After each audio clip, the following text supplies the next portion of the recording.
Item ಯಾವುದೇ ಇರಲಿ try ಮಾಡಿ ಆಚಿ ಚಿಕನ್ ಮಸಾಲಾ. ಕೊಲ್ಲಿ ರಾಷ್ಟ್ರಗಳ ಮಧ್ಯದ ಯುದ್ಧ ಸಂಧಾನ ಆಗುತ್ತಾ? ಈ ಕದನ ವಿರಾಮ ಎಲ್ಲಿ ತನಕ ಮುಂದುವರಿಬಹುದು ಅಥವಾ ಮತ್ತೊಮ್ಮೆ ಯುದ್ಧಕ್ಕೆ ನಾಂದಿ ಹಾಡಬಹುದಾ? 3 ರಾಷ್ಟ್ರಗಳು, ಇಂಥದ್ದೊಂದು ಕುತೂಹಲ ಇದೆ. ಒಂದ್ ಕಡೆ ಕದನ ವಿರಾಮ, ಮತ್ತೊಂದು ಕಡೆ ದಿಗ್ಬಂಧನ. ಹರ್ಮುಜ್ ಜಲಸಂಧಿಯ ಮೇಲೆ ಅಮೆರಿಕ ತೆರೆಮರೆಯ ಆಟಕ್ಕೆ ಹರ್ಮುಜ್ ಜಲಸಂಧಿ ಉದ್ವಿಗ್ನಗೊಂಡಿದೆ. ಇದೇ ಇರಾನ್ ಕೆರಳಿ ಕೆಂಡವಾಗುವಂತೆ ಮಾಡಿದ್ದು. ಹರ್ಮುಜ್ನಲ್ಲಿ ಭಾರತದ ಕಂಟೈನರ್ ಅನ್ನ ಕೂಡ ತಡೆ ಹಿಡಿಯಲಾಗಿದೆಯಂತೆ. ಅನುಮತಿ ಇಲ್ಲದೆ ಸಂಚಾರ ಆರೋಪದಡಿ ಇರಾನ್ ಅದನ್ನ ಲಾಕ್ ಮಾಡಿದೆ. ನಿನ್ನೆ ಗುಜರಾತ್ನ ಮುಂದ್ರಾ ಬಂದರು ತಲುಪಬೇಕಾಗಿತ್ತು ಈ ಹಡಗು, ಬಟ್ ಅದಕ್ಕೆ ತಡೆ ಒಡ್ಡಲಾಗಿದೆ. ಮತ್ತೆರಡು ಹಡಗುಗಳ ಮೇಲೆ ಫೈರಿಂಗ್ ಮಾಡಿದೆಯಂತೆ ಇರಾನ್. ಸದ್ಯ ಸಿಗ್ತಾ ಇರುವಂತಹ ಮಾಹಿತಿ ಇದು. ಹರ್ಮುಜ್ನಲ್ಲಿ ಲಾಕ್ ಆಗಿದೆ ಭಾರತದ ಒಟ್ಟು 14 ಹಡಗುಗಳು.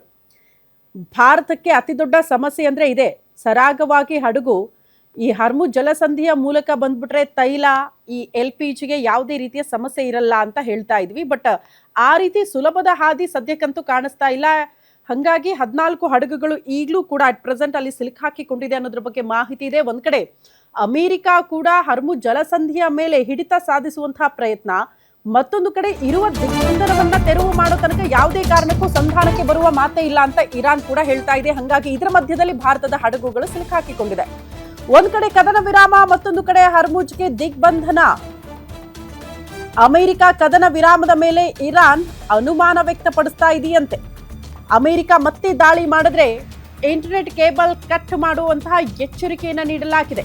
ಅಮೆರಿಕಕ್ಕೆ ಇರಾನ್ ಡಿಜಿಟಲ್ ದಾಳಿ ಬಗ್ಗೆ ವಾರ್ನಿಂಗ್ ಕೊಟ್ಟಿದೆಯಂತೆ ಇರಾನ್. ಹರ್ಮುಜ್ ಆಳದಲ್ಲಿರುವ ಕೇಬಲ್ ಕತ್ತರಿಸುವುದಾಗಿ ಬೆದರಿಕೆಯನ್ನ ಹಾಕಲಾಗಿದೆ. ಸಮುದ್ರದಾಳದಲ್ಲಿರುವ ಜಲಂತರ್ಗಾಮಿ ಕೇಬಲ್ಗಳನ್ನ ಕಂಪ್ಲೀಟ್ ಆಗಿ ನಾವು ಕಟ್ ಮಾಡಿಬಿಡ್ತೀವಿ ಅನ್ನುವಂತಹ ಎಚ್ಚರಿಕೆ ಇರಾನ್ನಿಂದ ರವಾನೆ ಆಗ್ತಾ ಇದೆ. ಷರತ್ತುಗಳಿಗೆ ಅಮೆರಿಕ ಒತ್ತಡ ಹಾಕ್ತಾ ಇದೆ. ಬಟ್ ಇರಾನ್ ಯಾವುದೇ ಕಾರಣಕ್ಕೂ ಆ ಷರತ್ತುಗಳಿಗೆ ಒಪ್ಪೋ ಮಾತೇ ಇಲ್ಲ ಅಂತ ಸಂಧಾನ ಸಭೆಗಳಿಗೆ ಗೈರಾಗೋ ಮೂಲಕ ಒಂದು ಮೆಸೇಜ್ ಅನ್ನಂತೂ ಕೊಟ್ಟಿದೆ. ಯಾವುದೇ ಕಾರಣಕ್ಕೂ ಸಂಧಾನಕ್ಕೆ ಬರಲ್ಲ, ಈ ಷರತ್ತುಗಳನ್ನ ಒಪ್ಪೋ ಮಾತೇ ಇಲ್ಲ ಅಂತ. ಫಸ್ಟ್ ಆಫ್ ಆಲ್ ಹರ್ಮುಜ್ ಜಲಸಂಧಿಯ ಮೇಲೆ ಇರುವಂತ ದಿಗ್ಬಂಧನವನ್ನ ತೆರವುಗೊಳಿಸೋ ತನಕ ಯಾವುದೇ ಕಾರಣಕ್ಕೂ ಸಂಧಾನ ಆಗುವ ಮಾತೇ ಇಲ್ಲ ಅಂತ ಇರಾನ್ ಹೇಳ್ತಾ ಇರೋದು. ಹಾಗಾಗಿ ನಾ ಕೊಡೆ ನೀ ಬಿಡ ಅನ್ನುವಂತಹ ಪರಿಸ್ಥಿತಿ ಮೋಸ್ಟ್ಲಿ ಕೊಲ್ಲಿ ರಾಷ್ಟ್ರಗಳ ಮಧ್ಯದಲ್ಲೂ ಕೂಡ ನೋಡೋದಕ್ಕೆ ಸಿಗ್ತಾ ಇದೆ.